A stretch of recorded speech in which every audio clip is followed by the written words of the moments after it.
Es un placer saludarles a quienes se aproximan a este documento, Memorias de los Diálogos del Programa de Ética de la Universidad de la SUAY. Para nosotros es altamente satisfactorio presentar un documento novísimo, en un formato novísimo, que no solamente es la grabación de aquellos eventos que sucedieron, sino que es el diseño que permite que unas memorias digitales se presenten. Pensamos que es el primer esfuerzo que se está realizando en este sentido y nos sentimos entusiasmados por eso y vamos a continuar. El objeto de estudio es trascendente, el objeto de lo que ustedes van a ver es trascendente, porque es la ética, la reflexión universitaria y ciudadana de la ética como un elemento indispensable tanto a las profesiones como a las áreas del conocimiento. Pensamos que es un aporte, para nosotros es un punto más de llegada, pero de ninguna manera algo que se detiene porque estamos compelidos y comprometidos para el mejoramiento de la vida en todas sus fases. Muchas gracias.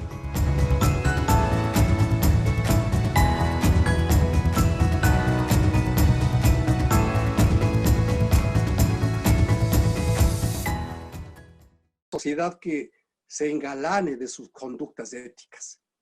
Y esto no es una utopía, es una tarea posible y urgente. Esta tarde, en el marco del Congreso Internacional de Ética, Universidad y Sociedad, a desarrollarse el 25, 26 y 27 de noviembre, nos visitan distinguidos profesionales de la abogacía, cuya trayectoria, caracterizada precisamente por la ética, da autoridad a sus criterios y experiencias en el ejercicio profesional, y que al compartirlas en esta jornada, avivarán mayores compromisos para la formación y el ejercicio profesional. Me refiero a la doctora María Rosa Favara, al doctor Marcelo Andrade, al doctor Antonio Martínez. Bienvenidos, distinguidísimos disertantes. Gracias por dedicar su tiempo y llegar a estos espacios donde la juventud estudiosa, encaminándose en el derecho, buscan respuestas sólidas para reforzar y estimular su vocación. Sea oportunidad también para reiterar los mejores augurios al programa de ética de nuestra universidad, en la persona de los doctores Juan Morales y Santiago Jara, distinguidísimos profesores de la Facultad de Ciencias Jurídicas de la Universidad de la SUAY. Señores, la presencia de nuestros distinguidos expositores y ustedes oyentes ratifica compromisos y voluntad para llevar a práctica acciones efectivas, identificando la búsqueda de un país justo, en la lucha implacable para erradicar la corrupción, recuperando valores, esencia de la democracia, del derecho y la auténtica libertad. Gracias por su atención y presencia. Buenas tardes. Muchas gracias, señor decano, por sus palabras. Y en mi calidad de moderador de esta mesa, quiero saludar a usted, señor decano, al doctor Juan Morales, que nos acompañan, y a nuestros distinguidos amigos y colegas, la doctora María Rosa Favara Vera y el doctor Marcelo Andrade Cordero. Posiblemente la palabra corrupción se ha vaciado de sentido al encontrar que todos los días vemos en la prensa, oímos en la radio, lo comentamos, todo lo que está sucediendo en el país. Sin embargo, la Universidad de la SUAY y las universidades cuencanas han considerado como un mandamiento vital reflexionar nuevamente sobre la ética y el ejercicio de la profesión. La ética en la consideración del vivir diario, que indudablemente transmite desde las bases de la sociedad hacia los ámbitos del poder esta necesidad urgente que requiere nuestra patria para poder continuar adelante en un camino razonable, abierto, limpio y puro hacia un futuro mejor al que hemos tenido en estos últimos tiempos. Esta reunión de hoy, que es muy importante, también está vinculada con el bicentenario de la independencia de nuestra ciudad, que se ha celebrado lamentablemente con poco fasto hace 2 días. El día 3 de noviembre debíamos haber tenido una fiesta muy grande en reconocimiento a lo que ha sido, es y será la ciudad de Cuenca. Pero la Universidad de la SUAY y esta comisión que se ha conformado para llevar adelante el coloquio de esta tarde han considerado que la reflexión sobre el derecho y la ética son fundamentales y por ello ha invitado a 2 conferencistas extraordinariamente importantes para este tratamiento.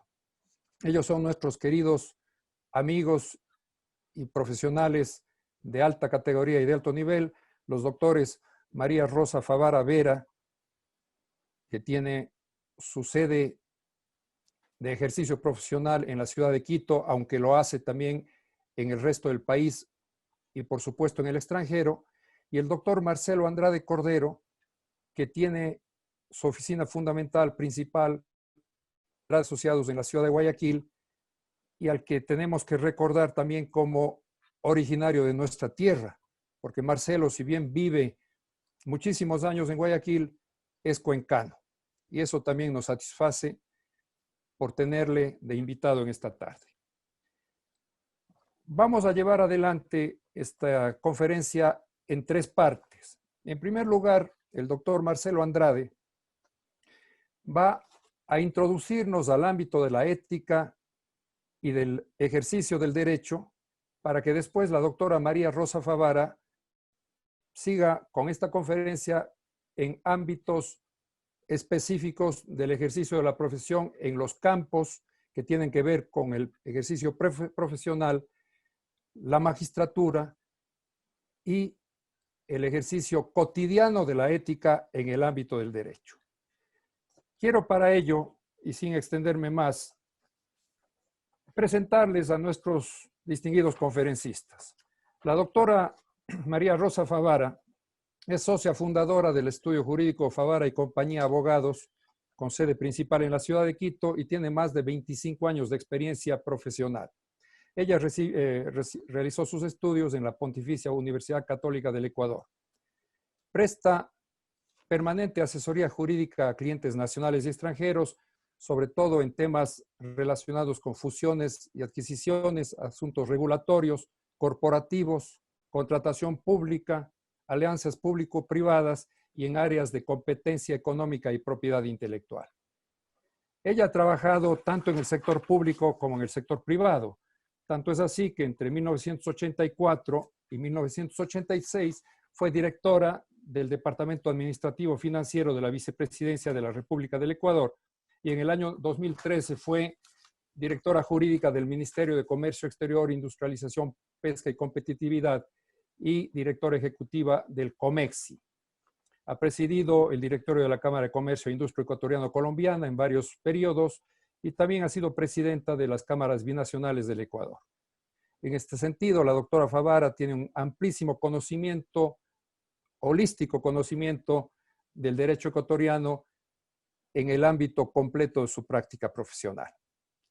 El doctor Marcelo Andrade Cordero, como ha manifestado, tiene su origen en la ciudad de Cuenca, él es cuencano, sin embargo, vive muchos años en Guayaquil, en donde consiguió su doctorado en jurisprudencia en la Universidad Católica Santiago de Guayaquil. Es además magíster en administración de empresas por la ESPOL y también ha tenido cursos y estudios en diferentes universidades y centros de alta categoría, como el programa de alta dirección de empresas de la IDE y también el curso sobre teoría y conocimientos de herramientas sobre negociaciones en la Universidad de Harvard. El doctor Andrade es fundador del estudio Andrade y Asociados y inició su ejercicio profesional en el año 1974. Tuve la suerte de ser su compañero en la Junta Bancaria durante muchos años, en gobiernos anteriores, en donde conocí personalmente su capacidad profesional y su calidad personal. Además, actualmente es profesor de Derecho Monetario y Bancario en la Universidad de Especialidades de Espíritu Santo y además profesor de Mercado de Valores en la Universidad Católica Santiago de Guayaquil.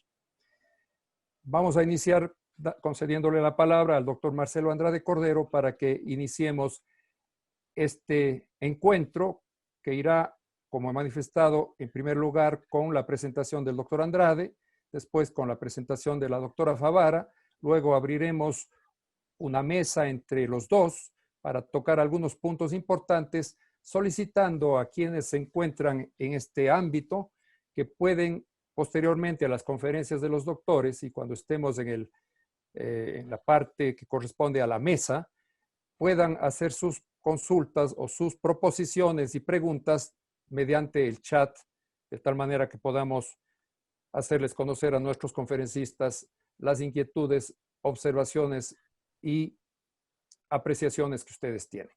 Sin más, agradezco a todos por su presencia y les dejo con el doctor Marcelo Andrade Cordero. Muchas gracias. Buenas tardes con todos. En primer lugar, un agradecimiento a la Universidad de la SUAY, a sus personeros, a su ilustre decano, al director del programa de ética.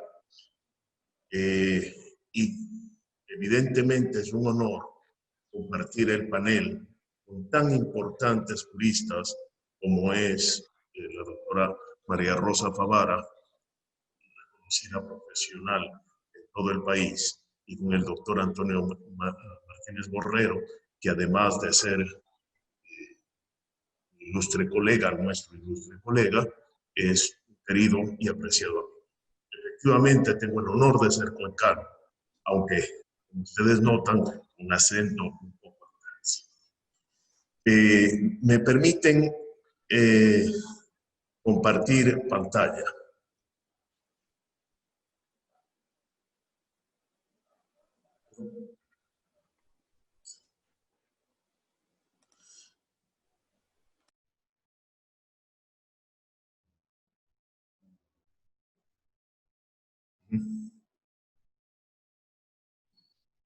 Quisiera en primer lugar, dentro de los aspectos generales de la abogacía, tenemos varios temas que podríamos tratar y que nos llevaría algún tiempo poderlos desarrollar. Su concepto, su origen, la evolución, la aplicación, la importancia, sus limitaciones, la definición de los tipos y funciones de abogados, la necesaria preparación técnica profesional y las relaciones interpersonales cada vez más importantes en este mundo. Sí, nació como y viene de la palabra advocatus, llamado en auxilio, el conocedor del derecho, el representante y asesor de sus clientes, el auxiliar de la justicia, el fiel profesional servidor de la justicia, el consejero, el defensor, el colaborador de la justicia. De acuerdo con el Código de Deontología Europea, el abogado tiene como papel fundamental ejecutar un mandato en el marco de la ley. Lo tenemos que subrayar en el marco de la ley. Es indispensable para la justicia y para los justiciables. El abogado tiene la obligación de defender los derechos y las libertades de los clientes. Pero principiemos en esta parte primera, definiendo, diferenciando lo que podríamos confundir los términos de deontología, de ética y de moral. La deontología está centrada a los análisis de los deberes y valores que rigen. Bentham fue el creador, el inspirador de decir que la deontología es la responsable de adjudicar que forme parte de la ética y de los valores. ¿Cómo? Analizando los valores internos del individuo. Aquello que puede y debe hacer o aquellos que debe evitar según lo que dicte su conciencia. Los valores compartidos y aceptados por la ética son recogidos objetivamente por los denominados códigos deontológicos.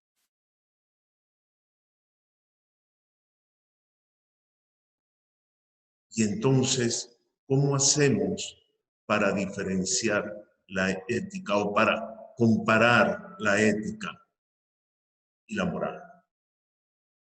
Pues que ambas son responsables de la construcción de la base que guiará la conducta del hombre, determinando su carácter, definiendo su altruismo, sus virtudes y de enseñar de la mejor manera el cómo actuar y comportarse en sociedad.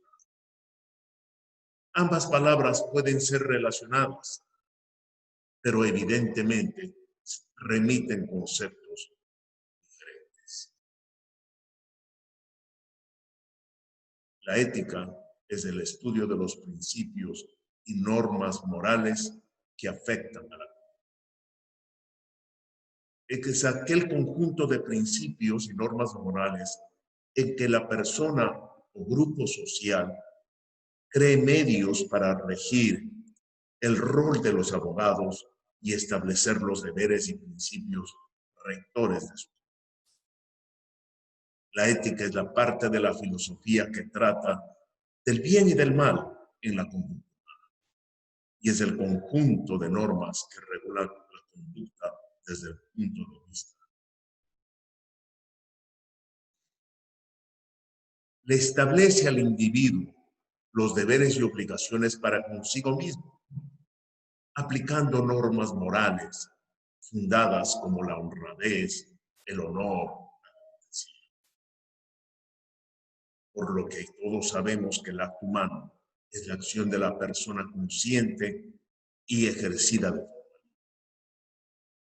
Libertad, evidentemente, basada en la facultad de pensar, razonar, entender y decidir. El acto humano es lo que determina que la conducta sea o buena o mala. Viene de ética, éticos, comportamiento, costumbre, conjunto de principios, modos adquiridos, costumbres o pautas de la conducta humana, normas morales, creencia de la persona acerca de lo que es correcto y no lo es, porque la conducta de todo ser humano, y eso no excluye al abogado, más bien le obliga más, debe ser decorosa, virtuosa, honesta, concluyendo que es una persona honorable, respetable, confiable. La ética obligatoriamente se debe aplicar a la abogacía y trazar normas, principios y valores como la justicia, la rectitud y la prudencia. La ética es la ciencia que norma el proceder del abogado. ¿Y cuál es este? ¿Y cómo debe respetar el de los demás? Exigiéndole, por lo tanto, al jurista que se apegue a principios y valores determinados por la sociedad. Trazando los valores éticos que hacen al abogado más honorable, decoroso y bueno. Y que esos valores son las cualidades que definan al acto y la conducta del jurista, ya sea como correctos o incorrectos. ¿Y qué es ética? ¿Qué es moral? En el contexto filosófico, la ética y la moral tienen diferentes significados. La ética está relacionada con el estudio fundamentado de los valores morales que guían el comportamiento humano en la sociedad, mientras que la moral son las costumbres, normas, tabúes, convenciones establecidos por cada sociedad. Se puede decir y concluir que la ética es una teorización de la moral que incluso ayuda a definir criterios propios sobre todo lo que ocurre a nuestro alrededor. Y por último, veamos la moral, que deriva de la palabra latina moralis, que significa relativo a las costumbres. La moral, por lo tanto, se centra en la práctica, en las expresiones concretas de los comportamientos que derivan del sistema de valores y principios. En otras palabras, la moral es el conjunto de reglas que aplican en la vida cotidiana y todos los ciudadanos las utilizan continuamente. Estas normas guían a cada individuo, orientando sus acciones y sus juicios sobre lo que es correcto o incorrecto, es decir, lo bueno o lo malo dentro de una escala de valores compartidos en el grupo social. Y tenemos que preguntarnos, ¿en el actuar del abogado es necesaria la moral? Y es probable que concluyamos diciendo que cumpliendo las normas jurídicas es el límite de lo reconociendo el derecho que asiste al abogado a defender a su cliente, sobrepasando determinados límites. Por ejemplo, ocultando información basada en guardar el secreto profesional. Y en algunos casos, dañando a otros, de quienes no son sus clientes. ¿Puedo traspasar estos límites? ¿Debo traspasar estos límites?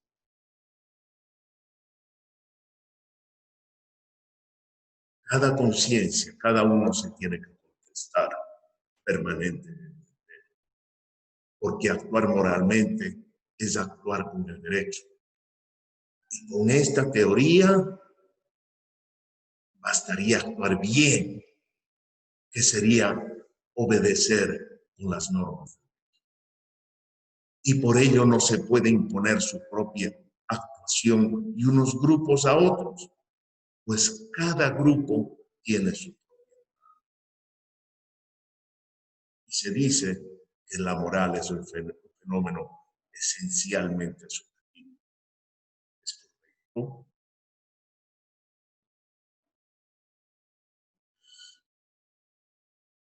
Y tenemos la disyuntiva para los abogados. La primera, en dos tesis planteadas por los tratadistas, como lo opina el profesor Atienza. Creería que en idioma castellano, el más grande expositor de toda la ciencia que él trata, que tenemos la suerte que está vivo y actuando, el profesor Manuel Atienza nos dice que debemos ver una de las dos tesis. ¿Es necesaria la moral como el solo cumplimiento de las normas jurídicas? ¿O es necesario elevar el concepto de la excelencia en que se debe realizar acciones moralmente admisibles? Esto es lo que hace la diferencia. Porque podemos tener límites denominados la interdamnidad, el doble compromiso, el conflicto de deberes. ¿Por qué? Porque el abogado tiene que satisfacer los intereses del cliente, pero también satisfacer los intereses de la justicia. Frente a esto, tenemos tres posturas a estas disyuntivas. Negar que existe el problema, es decir, que hay una filosofía espontánea del abogado. Pues el basamento de esta postura es que lo único que le debe importar al abogado es no transgredir las normas. Es inaceptable que con este planteamiento se pueda decir que se está cumpliendo con la ética y la moral. Y aquí tenemos que incluir al secreto profesional, pues algunas veces en casos irreparables o flagrantes hay que ponderar los bienes jurídicos, la vida versus la propiedad.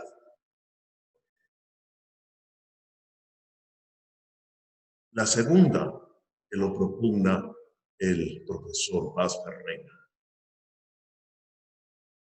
aceptar su teoría de que la abogacía es una profesión intrínsecamente inhumana. Algunos asumen la tesis de la separación absoluta entre derecho y la moral, defendiendo la concepción del abogado amoralista. ¿Con qué fundamento? Que si el derecho y la moral son cosas distintas, entonces la moral puede obligar a alguien a realizar alguna conducta que no sea la establecida. Puedo mentir y decir algo cierto que lleva a engaños. Y ahí es cuando vienen diferentes dilemas morales.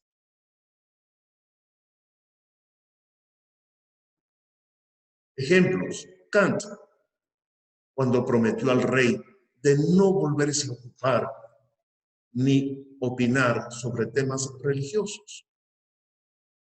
Sabía que el rey iba a morir.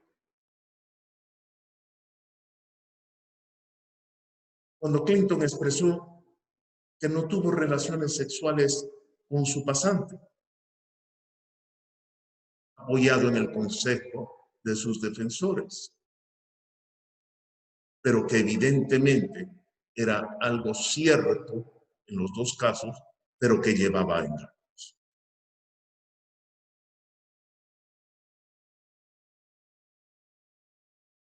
No comparto la idea de que nuestra profesión es inmoral, pero evidentemente es una profesión que tiene riesgos.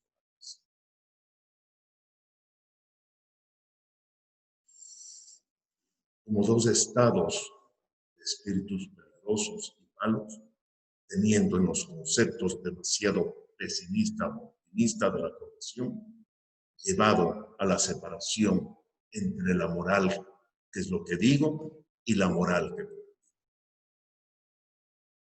Y por último, el tercer riesgo, optar por alguno de los dos polos de la contraposición, o los intereses del cliente o los recreos. ¿Qué hacer?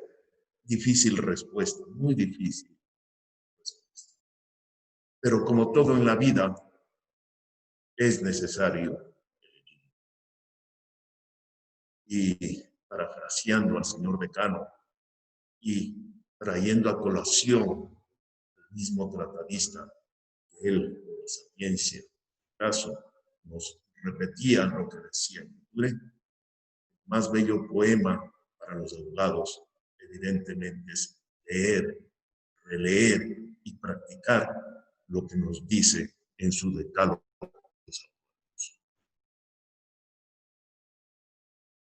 Estudia. El derecho se transforma constantemente. Si no sigues sus pasos, cada día serás menos. Piensa. El derecho se aprende estudiando, pero se ejerce pensando. Trabajo. La abogacía es una ardua fatiga puesta al servicio de la justicia. Lucha. Luchar por el derecho. Pero cuando encuentres en conflicto el derecho con la justicia, lucha por la justicia. Sé leal. Leal para con tu cliente. No lo abandones hasta que comprendas que es indigno de ti. Leal para con el adversario, aun cuando él sea desleal contigo. Leal para con el juez, ignora los hechos y debe confiar en lo que tú le dices. Y que en cuanto al derecho, que otra vez tiene que confiar, debe confiar en lo que tú dices. Tolera la verdad ajena en la misma medida en que quieras que sea tolerada la tuya. Ten paciencia. El tiempo se venga de las cosas que se hacen sin su colaboración. Recordemos el viejo dicho. Está en el Antiguo Testamento. Ten fe y recuerda que el mayor ingrediente de la fe es la paciencia. El octavo mandamiento es la fe. Tener fe en el derecho como el mejor instrumento con la convivencia humana. En la justicia como destino normal de derecho. En la paz como sustitutivo bondadoso de la justicia. Y sobre todo, en la libertad, sin la cual no hay derecho ni justicia. Olvida, la profesión es una lucha de pasiones. Si en cada batalla fuera cargada tu alma de rencor, llegará el día en que la vida sea imposible para ti. Concluido el combate, olvida tan pronto tu victoria y acepta la comunidad. Así como tu derrota es así, acéptala con la frente alta. Ama tu profesión. Trata de considerar la abogacía de tal manera que el día en que tu hijo te pida sobre su destino, consideres un honor para él proponerle que sea abogado. Muchas gracias.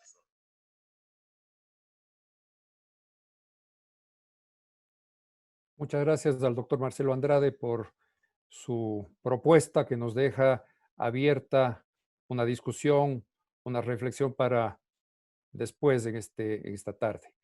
Le solicitamos a la doctora María Rosa Favara empezar con sus palabras. Muchas gracias. Muchísimas gracias, Antonio.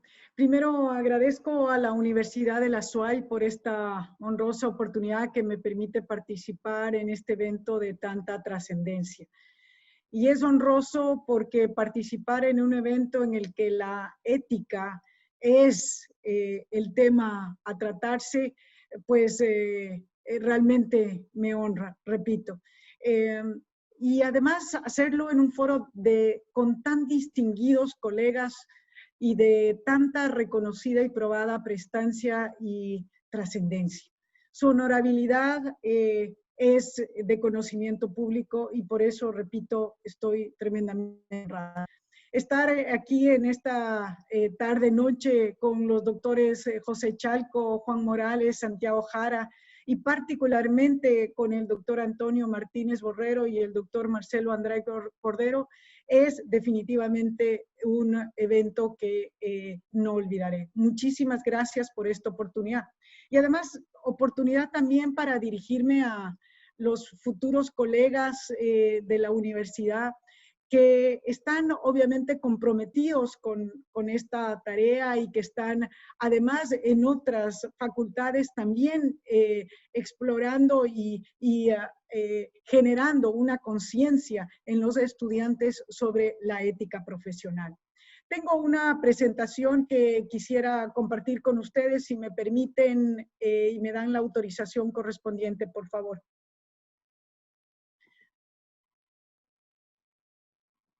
Pedimos a Lisette que por favor se sirva extender la posibilidad. Está listo. Gracias. ¿Están viendo ya? Sí. Perfecto. Muchísimas gracias. Voy a comenzar con mi exposición con unas palabras de Sócrates que dicen: la buena conciencia es la mejor almohada para dormir. Y creo que todos podemos coincidir, no importa la edad, no importa los años de práctica profesional o no, que esto cada vez se hace más cierto. Y ahora los jóvenes que nos escuchan, sobre todo, espero que puedan aprender de que en el transcurso de los años, uno lo único que hace es afirmar que en efecto la buena conciencia es la mejor almohada para dormir. Hemos oído al doctor Andrade y realmente lo único que uno hace es confirmar que en efecto son temas absolutamente relacionados, la moral y la ética, y que se aplican a todo ejercicio profesional. Pero tal vez me equivoque, pero toma tanta trascendencia en nuestra profesión de abogados, porque nosotros tenemos 3 grandes frentes con los que nos enfrentamos, que en efecto la moral y la ética tienen una importancia radical para nosotros, repito, los abogados. Como moral voy a proponer unas definiciones que obviamente están en pantalla y ustedes conocen a través de la misma los orígenes.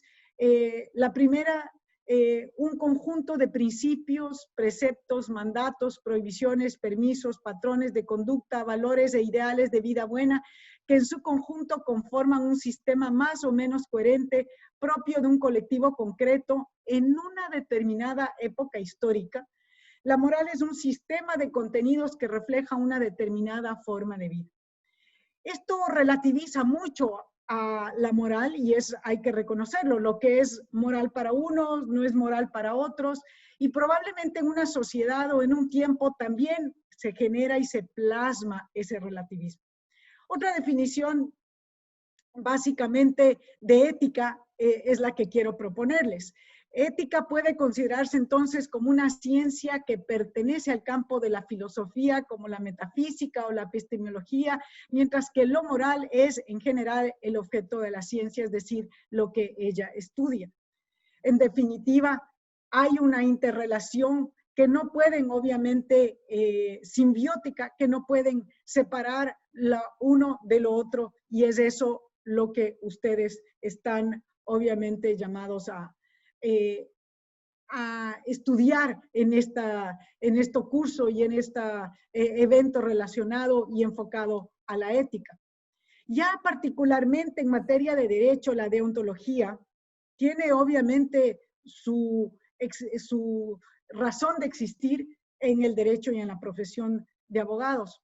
Voy a proponerles 2 definiciones que he encontrado que me parecen muy descriptivas de la deontología.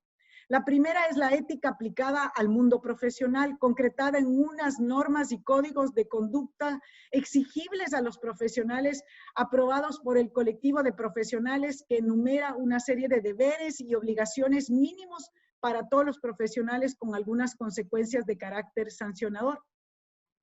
Y otra que me pareció realmente interesante, del profesor Rafael Gómez Pérez, que define la deontología como el conjunto de normas tanto morales como jurídicas, consuetudinarias o escritas, que regulan el ejercicio de una tarea profesional. En este caso, de la nuestra, de abogados. Y la del derecho, bueno, que ustedes la conocen mejor que yo, una muy común de la Real Academia Española, que define al derecho como conjunto de principios y normas expresivos de una idea de justicia y de orden que regulan las relaciones humanas en toda sociedad y cuya observancia puede ser impuesta de manera colectiva. La deontología, esta ética aplicada al mundo profesional, es lo que en efecto debemos estudiar y tener casi impreso como un ADN en nuestro quehacer profesional. La moral de hoy, como les decía, no es la misma de hace 100 años. Ese relativismo y genera una exigencia particular. Lo que es moral para mí, repito, tampoco no necesariamente es moral para otra persona. Por esto la ética se ocupa de estudiar las distintas morales de un determinado grupo y en un determinado momento. Las leyes de un país, aunque objetivas, son realizadas por personas. Y obviamente esas personas también tienen un conjunto de morales que intentan definir qué es legal de alguna manera ético, como para un determinado país y en un determinado momento. Los abogados, como profesionales en ejercicio del derecho, debemos aplicar de manera ética las normas que rigen a un determinado país. la manera más lógica de aplicar las normas de una forma ética es respetando su texto. Hemos encontrado al menos 95 códigos de ética de todo tipo y sector en nuestra legislación. Tal vez me equivoque, tal vez haya inclusive más. Es simplemente un ejercicio de búsqueda para determinar en cuántas profesiones hay códigos de ética que han sido publicados y que son parte de nuestra normativa. Y como les digo, me pareció simpático el número, casi 95 o más códigos de ética en todas las profesiones: salud, física y mental, médicos, enfermeras, odontólogos, psicólogos, construcción, ingenieros, información, periodistas, legales, obviamente, sí, pero hay para todo, ¿sí?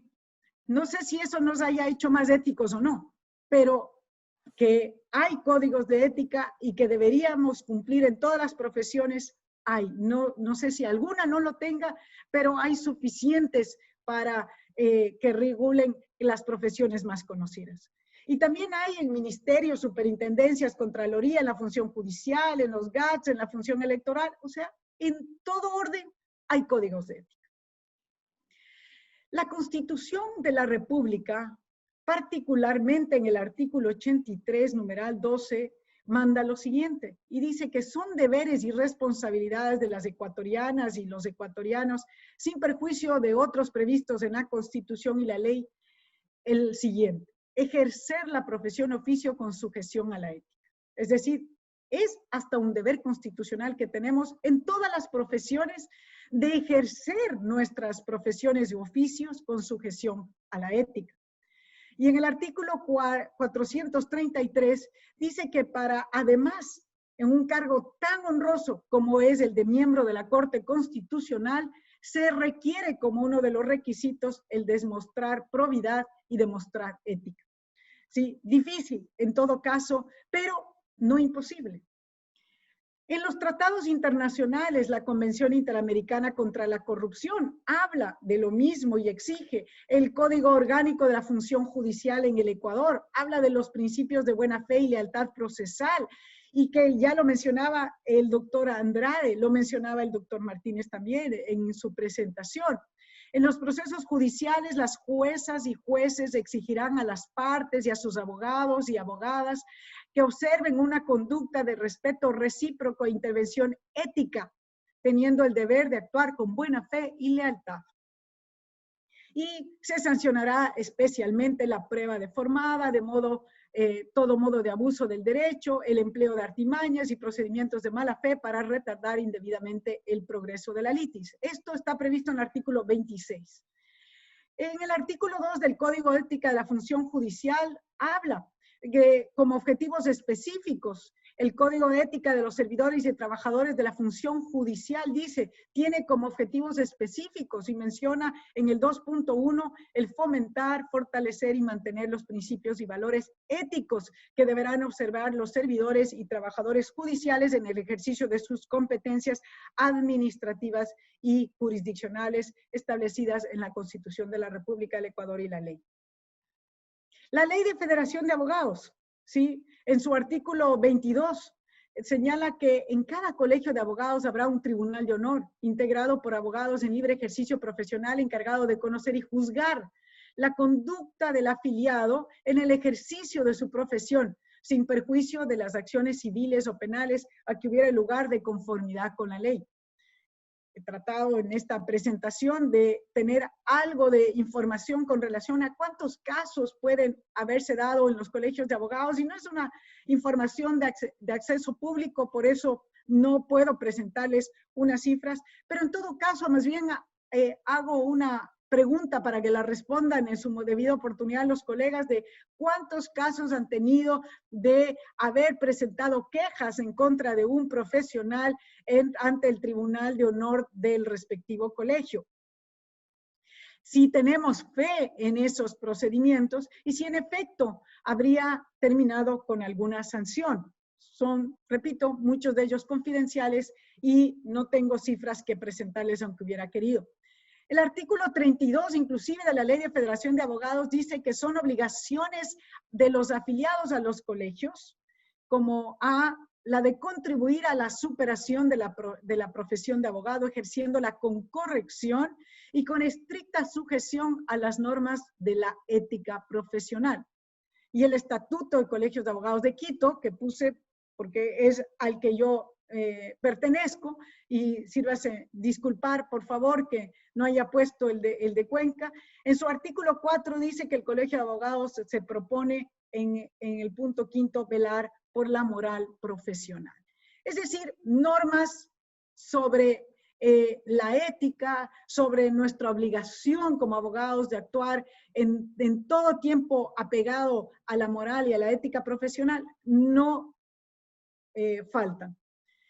Reflexiones para concluir y pasar, obviamente, más bien al análisis ya en conjunto en esta mesa redonda con mis colegas Marcelo Andrade y Antonio Martínez, pues básicamente les hago las siguientes.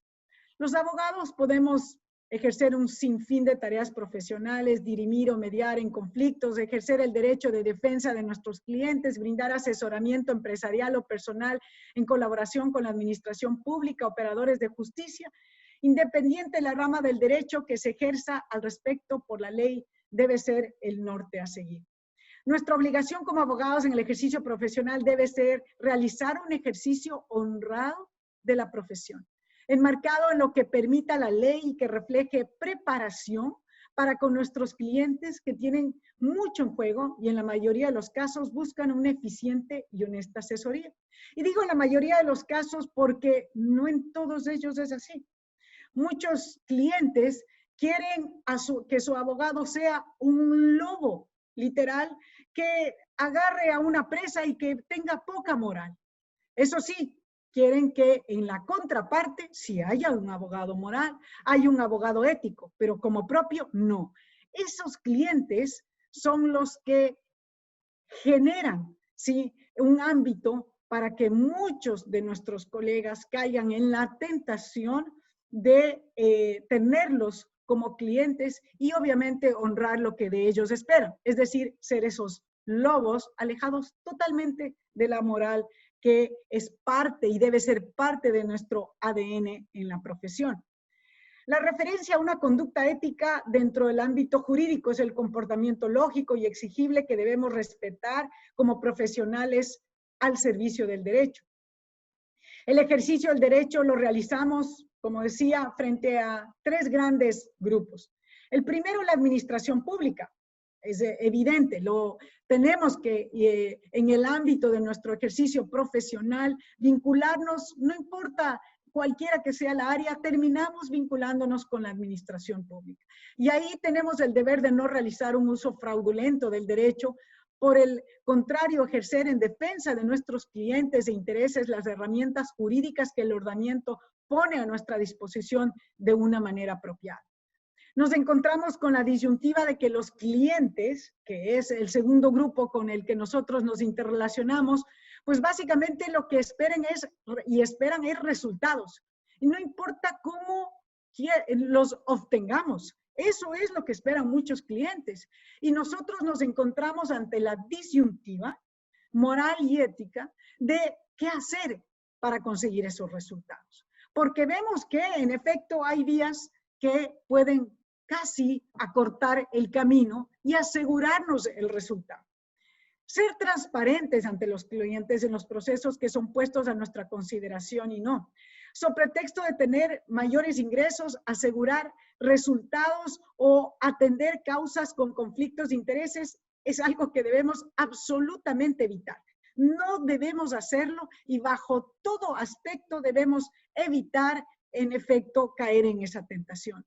Y menos irrespetar la confidencialidad que tenemos. Tarea absolutamente difícil porque generalmente estamos acostumbrados, ¿sí?, a comentar cosas. Es parte de nuestra profesión, el comentar, el hablar. La confidencialidad es uno de los deberes más importantes que tenemos, pero el de conflictos, el de evitar conflictos de intereses y revelarlos, sobre todo, es fundamental. Y con nuestros colegas, ¿sí?, respetar las reglas de juego en todo proceso, no realizar prácticas desleales para su infundada deslegitimación. Si honramos nuestra profesión, vamos a tener en estos tres campos un adecuado comportamiento. Y por último, entendida la ética como el comportamiento o conducta que tiene el ser humano ante el grupo social, permítanme hacernos una breve idea de la ética que debe tener un abogado como servidor de la justicia y colaborador de la administración pública. La labor del abogado quedaría resumida en el deber de salvaguardar y garantizar con obediencia las normas jurídicas morales, así como la tutela judicial efectiva de todos los ciudadanos, empleando en todo caso los medios éticos legales de los que disponemos, como así lo dijo Emilia Santana Ramos en el libro El rol del abogado ante la ética y el ejercicio profesional. Unas breves reflexiones antes de pasar a la mesa redonda que quisiera dejarles a ustedes. ¿Sí? Para comenzar, una recomendación. Tomar a la virtud como medio y fin. La virtud es el único camino certero para la excelencia profesional. Y no estoy hablando de éxito profesional, estoy hablando de excelencia profesional. Muchas veces confundimos las dos cosas y no son lo mismo, ¿sí? Ojalá, obviamente, pudiera yo garantizarles, ¿sí?, que la excelencia profesional va a significar unos réditos enormes económicos para ustedes. Lo que sí les puedo garantizar es que les va a traer réditos que no tienen un precio, que son efectivamente los de la excelencia profesional. Y les recomendaría lo que en su debida oportunidad Don Quijote le dijo a Sancho. Le dijo, mira Sancho, si tomas por medio a la virtud y te precias de hacer hechos virtuosos, no hay para qué tener envidia a los que los tienen por príncipes y señores, porque la sangre se hereda y la virtud se conquista, y la virtud vale por sí solo lo que la sangre no vale. Muchísimas gracias. Agradecemos mucho a la doctora María Rosa Favara por su interesante y magnífica exposición, que además ha dejado abierta una serie de puntos que creo que los podemos tratar, y hay varias preguntas que los asistentes están haciendo, pero que yo quiero empezar vinculando o guiando con algunas preguntas. Estamos ante un punto en que hemos visto que hay más de 97 normas, posiblemente muchas más vinculadas con el ejercicio de diferentes profesiones. E indudablemente sabemos bien que se habla de médicos, éticos, morales, de arquitectos morales, de ingenieros morales. Sin embargo, los abogados estamos en una situación mucho más compleja porque nos encontramos en medio de un conflicto en donde generalmente hay dos partes.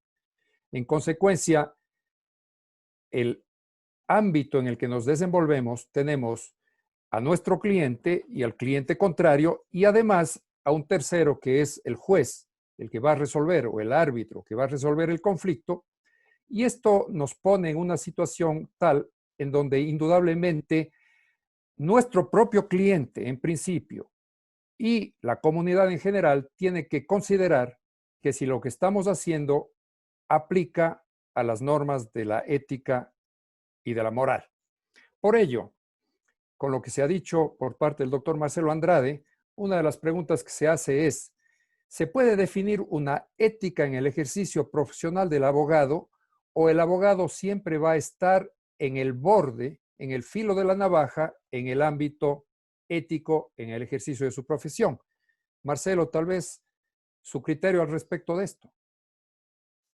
Lo decía en la presentación, que yo creo, en lo personal, sigo la teoría de que evidentemente la profesión de abogado no es una profesión que no tiene límites morales. Existen.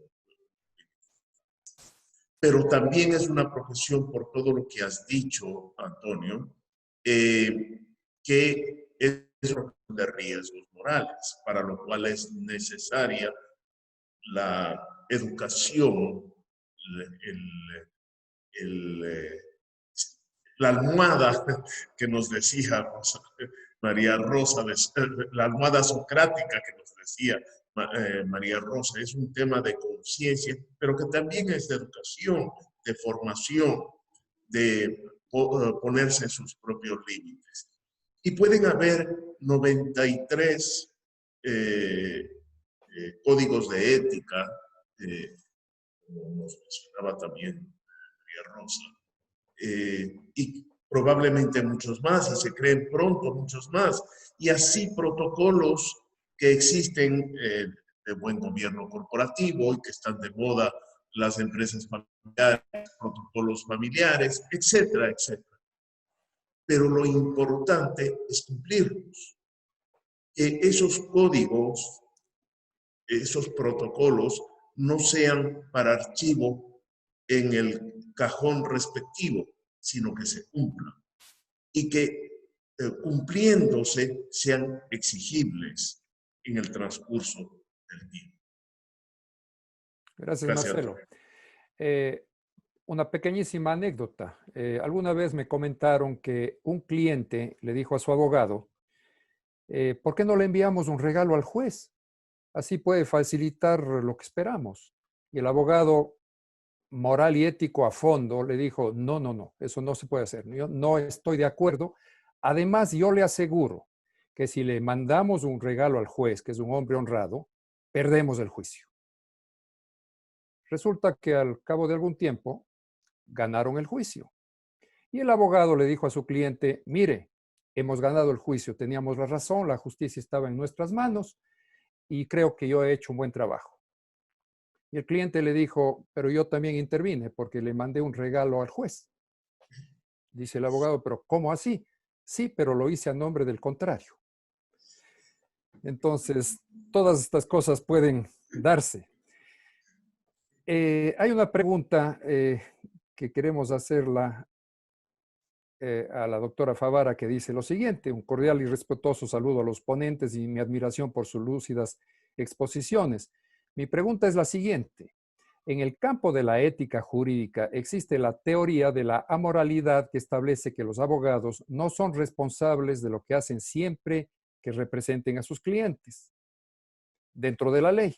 En este sentido, defender a alguien que es culpable hace que un abogado sea inmoral. ¿Cómo ha experimentado este dilema desde el ejercicio de la profesión? Adelante, María Rosa. Muchísimas gracias por la pregunta, me parece tremendamente interesante. Sí, yo no soy abogada penalista, me hubiera encantado, eso sí, y creo que en el área de derecho penal es donde más fuerza tiene esa pregunta. Sin embargo, sí nos ha pasado, y creo que a todos los abogados, básicamente el defender causas que no estamos convencidos de que sean apegadas a derecho y que nuestro cliente no tenga la razón. Y es porque todos los clientes merecen una defensa y son inocentes hasta que se pruebe lo contrario. Entonces, el ejercicio profesional del derecho no debe tener una vinculación con el accionar del cliente. Debe tener la ética y la moral, a mi criterio, con el accionar propio, que es diferente, ¿sí? Uno no está para juzgar a los clientes, está para defenderlos. Y actuar moralmente en esa defensa no quiere decir que nosotros tengamos que previamente juzgarle y darle la razón o no a nuestro cliente. Lo que tenemos que, repito, es defenderle. Es como, perdonen, y los médicos no van a estar seguramente con este ejemplo de acuerdo conmigo, pero es como solo atender a un enfermo cuando haya venido por causas lícitas, digamos así. no, señores, nosotros no tenemos por qué juzgar a nuestros clientes, pero sí podemos, en el ejercicio de nuestra profesión, que es totalmente diferente, el ser morales y ser éticos en todo momento. Gracias, María Rosa. Santiago Jara le pregunta a Marcelo, ¿cuál debe ser el proceder del abogado frente al cliente que busca generar una ventaja o beneficio, por ejemplo, patrimonial, en desmedro de la otra parte, no justificadamente, pero que puede tener cabida en virtud de las eventualidades de un conflicto? Como vemos, cada pregunta es más complicada que otra, porque esa es la realidad de la vida profesional. Sí, es correcto.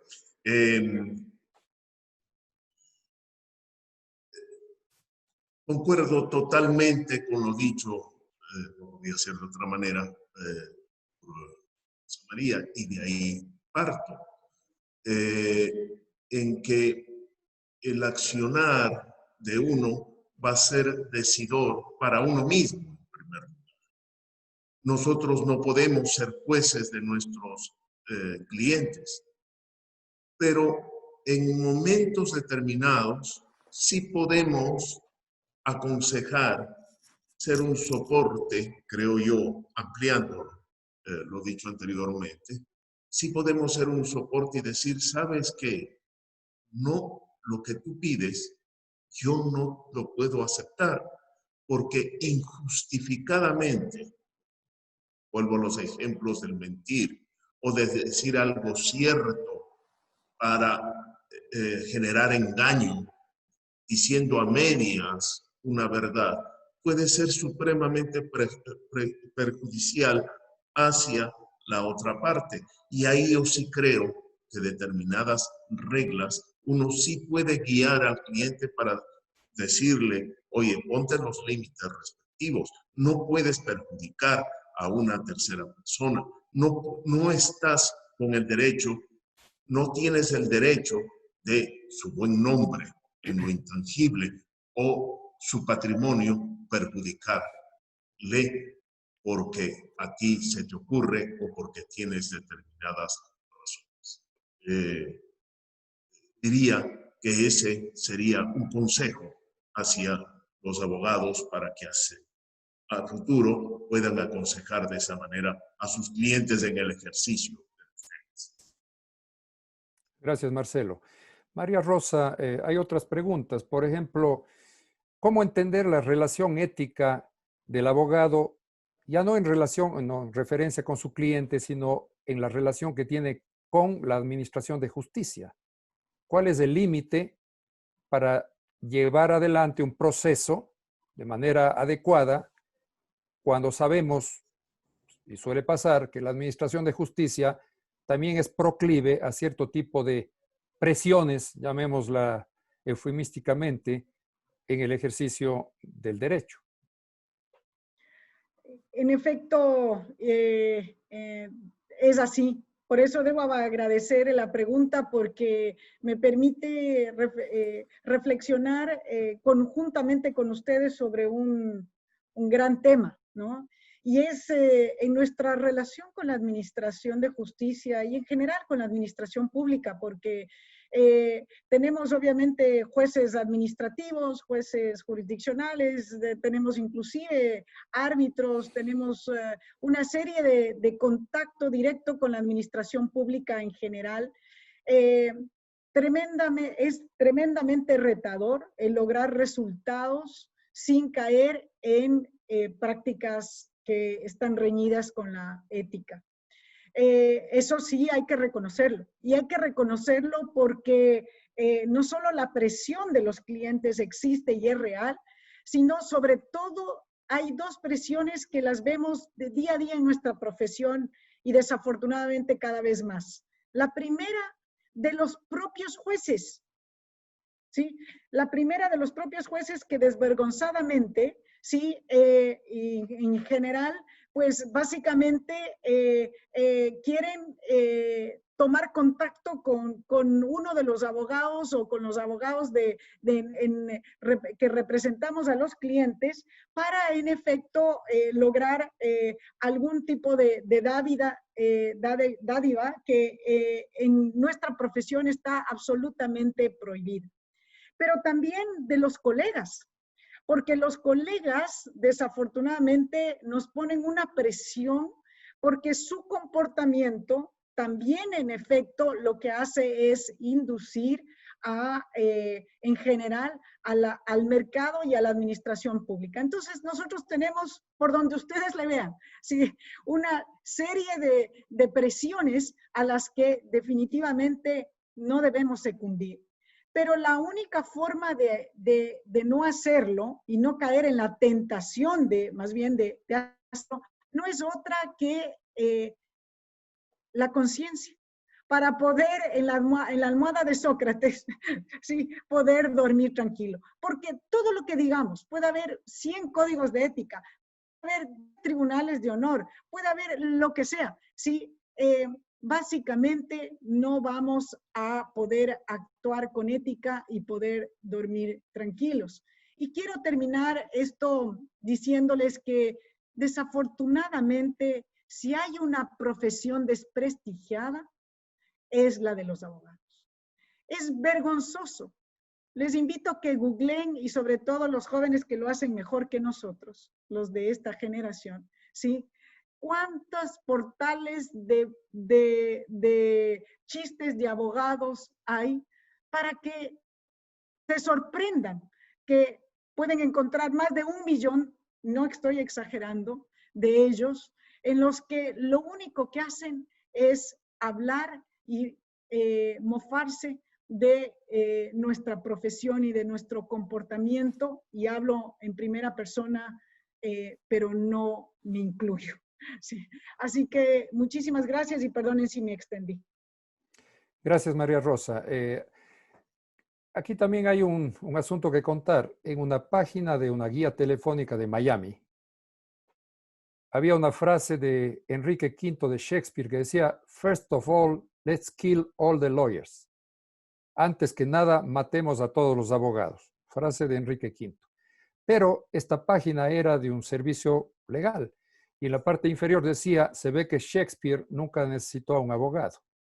Entonces, me parece significativa la cuestión. Y efectivamente podemos encontrar chistes de abogados que los contamos entre nosotros, pero que no nos resultan nada graciosos cuando los cuentan otros. Marcelo, ¿cómo se resuelven los conflictos éticos en el ejercicio de la profesión? Tú habías manifestado ya cuál es la situación.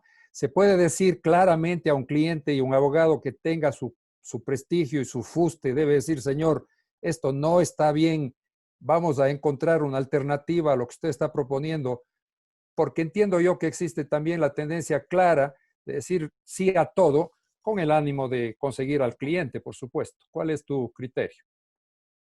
Yo comparto el criterio dicho de que toda persona tiene derecho a la defensa. Y sin ser litigante en general,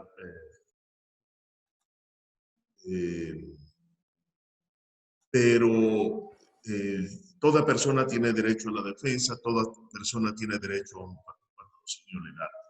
Pero, insisto, todos, estimados amigos, creo que es muy importante que el abogado, una vez que ha tomado el caso, sabiendo, porque tiene la opción de tomar o no tomar el caso, si ve que transgrede los límites que él se ha impuesto o que para actuar tiene que violar los códigos deontológicos, debería excusarse de tomar el caso. Pero está en su decisión tomarlo o no tomarlo, bajo el principio de que toda persona tiene que ser. Pero en el transcurso del trámite administrativo o del trámite contencioso, etcétera, creo yo que el abogado se tiene que volver internamente con su cliente, un árbitro, de decirle: oye, vamos a dañar injustamente a esta persona, su buen nombre, su reputación, va a perder su patrimonio injustamente. no debería realizarse. Yo creo que esas reglas deben actuarse de manera especial. En cuanto se refiere a la administración de la justicia, yo quiero presentar una anécdota, no sé si es verdadera o no es verdadera, de hace mucho tiempo, que los Corrillos de Guayaquil se volvió una especie de leyenda urbana, en que un abogado se fue al alegato de oídas del juez y le dijo, le trataba de convencer porque además era su amigo, y el juez aparentemente no le quería escuchar, le daba evasivas en cuanto a la respuesta, y hasta que el abogado le dijo a su amigo, fulanito de tal no quisiera ofenderte, y el juez le respondió, no te preocupes, oféndeme nomás. Entonces, esas circunstancias terribles pueden darse, se podrían dar en la vida diaria, porque es un caso, es una anécdota, no sé si se ha realidad o no,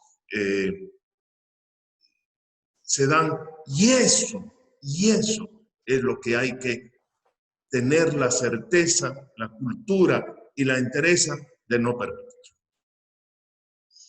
Gracias, Antonio. Gracias, Marcelo.